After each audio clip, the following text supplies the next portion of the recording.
का कंडक्ट ऐसा शो कर रहा था कि वो किसी ना किसी प्रकार से कोई ना कोई प्रलोभन में है या किसी दबाव में है।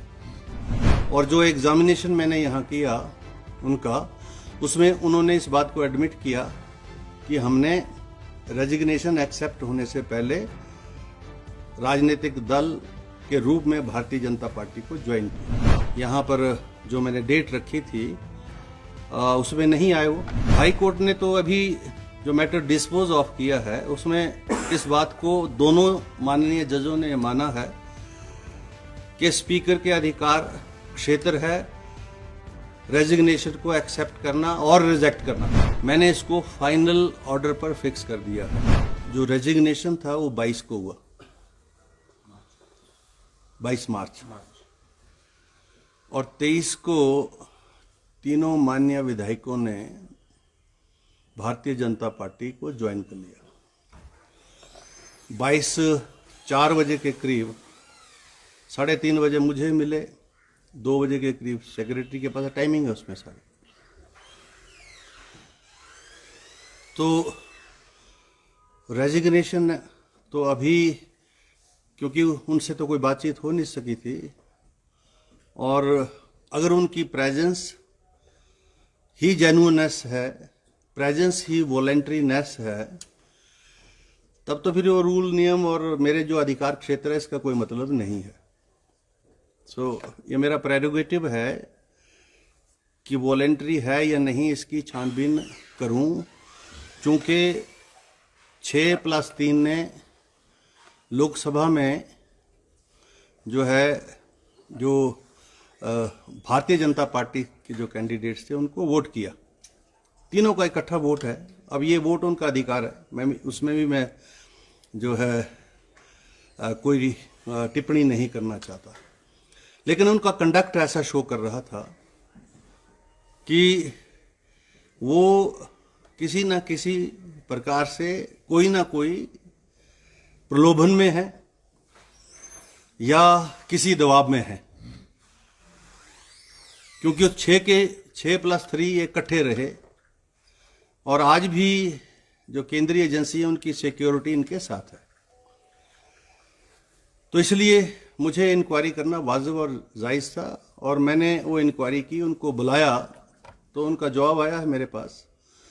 और जो एग्जामिनेशन मैंने यहाँ किया उनका, उसमें उन्होंने इस बात को एडमिट किया कि हमने रेजिग्नेशन एक्सेप्ट होने से पहले राजनीतिक दल के रूप में भारतीय जनता पार्टी को ज्वाइन किया है।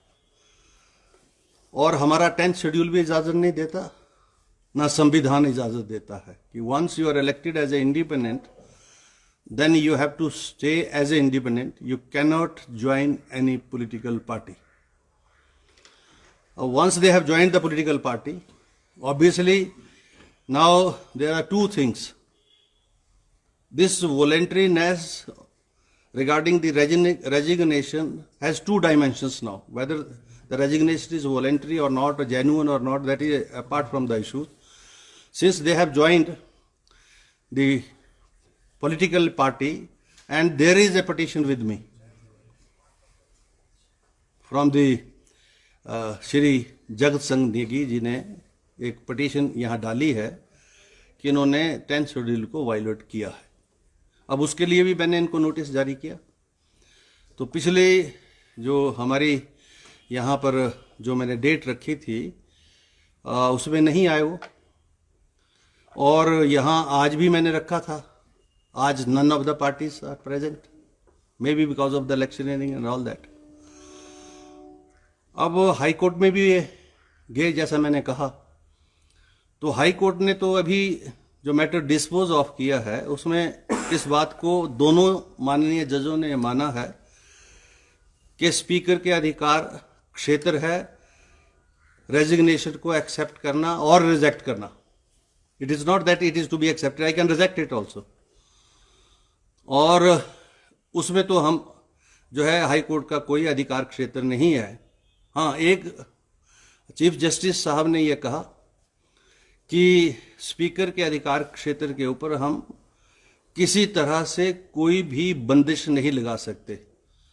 ये उनका अधिकार क्षेत्र है, ना हम समय की बंदिश लगा सकते, क्योंकि निर्णय उनको लेना है। जब वो निर्णय ले लेंगे तो उसकी समीक्षा हो सकती है। अभी तो कोई इंटेंट ऑर्डर नहीं है, पर जो दूसरी माननीय जज हैं उन्होंने ये कहा कि नहीं, हम डायरेक्शन इशू कर सकते हैं। इसलिए दो डाइवर्जेंट व्यू पॉइंट जब हाई कोर्ट के जजेस में आया तो मैटर तीसरे को रेफर हुआ है। अब तीसरे माननीय जज सुनेंगे दोबारा से। 28 को मेरा ख्याल लगा है वो, क्योंकि हमारे खिलाफ केस है वो 28 को लगा है। तो एक वो अलग से प्रोसीडिंग्स है, मेरी प्रोसीडिंग्स इंडिपेंडेंट है। मुझे कहीं से भी कोई मेरी प्रोसीडिंग्स के ऊपर स्टे नहीं है, ना किसी हाई कोर्ट का ना सुप्रीम कोर्ट का है। I can proceed. लेकिन आज चूंकि दोनों पार्टीज नहीं हैं, इसलिए मैंने अभी आधा घंटा इंतजार करने के बाद मैंने इसको फाइनल ऑर्डर पर फिक्स कर दिया है।